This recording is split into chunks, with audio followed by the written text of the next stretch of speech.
Orgone Crystal Alchemy, and this video is all about the Mary Magdalene Pendant. I wanted to start making videos about these pendants that I have received specific instructions to create, just to give you more information about wearing them. So this is the Mary Magdalene Pendant, and front and back, I just want to show you. So just a little background on this. Mary Magdalene has been working with me for a few years now, probably longer than that, but consciously on my end for a few years. And she's helped me through a lot of difficult times. She's a very powerful spirit, and she came to me with instruction. With this pendant, it was actually a vision. She gave me a vision of this symbol, and she gave me specific instructions to create the symbol, not to buy it anywhere.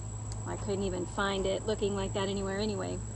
But it's interesting that something I've noticed when I receive instruction for something like this is it takes me a while to embody everything, embody the codes that are meant to go into the pendant itself.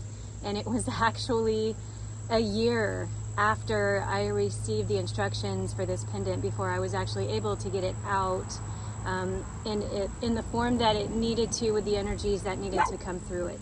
So these things take a lot of patience once the information comes through.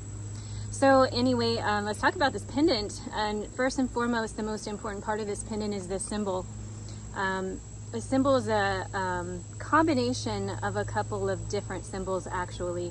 So as you can see, it does have the vesica piscis, and I want to explain the vesica piscis. That's why I have my little whiteboard here. So the vesica piscis is essentially, and of course I'm not creating perfect circles, but I just want to show you what this stands for.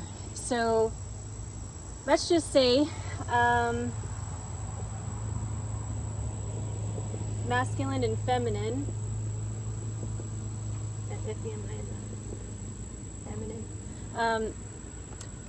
Now this can be taken and applied to different aspects of duality, but essentially, because we are living in a dualistic reality, then you've got two opposing forces, or two different forces coming together.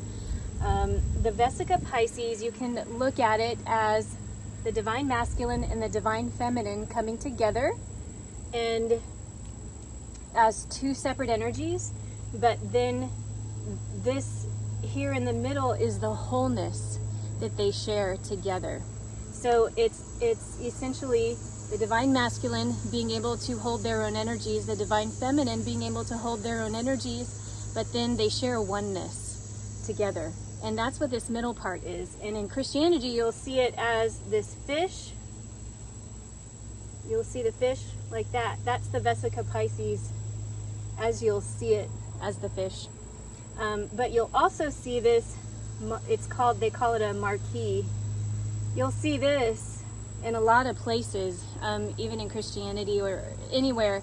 It's a very powerful symbol, the marquee. And sometimes you'll see avatars put in the middle of the marquee, and this is the oneness in duality, this symbol right here. So that's that. And I also want to show you the other symbol that is part of this pendant, which is the rhombus, or the diamond shape. This one. And there's a lot going on in this one. There's a lot of power in this one as well.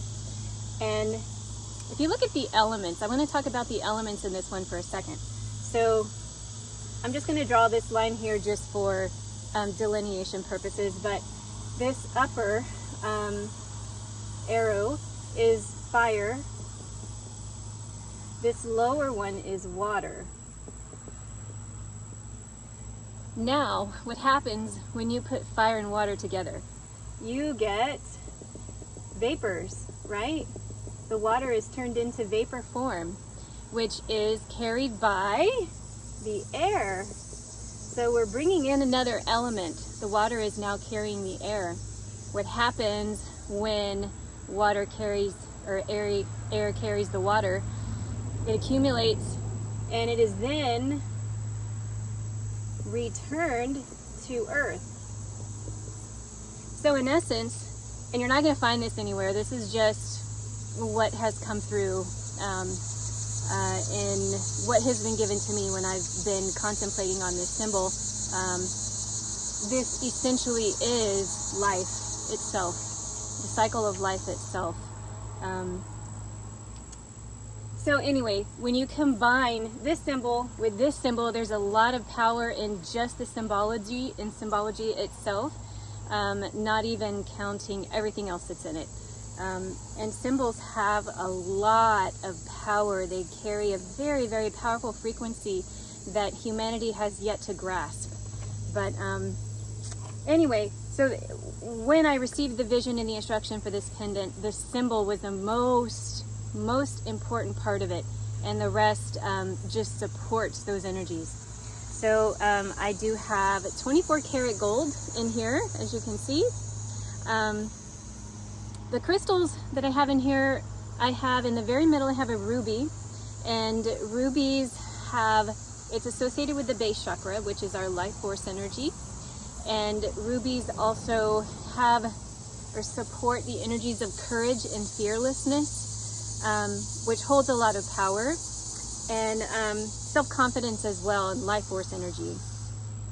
And then in the sides and right above and below this repeated symbol, you'll see I have that twice in there. The vesica Pisces is in there twice.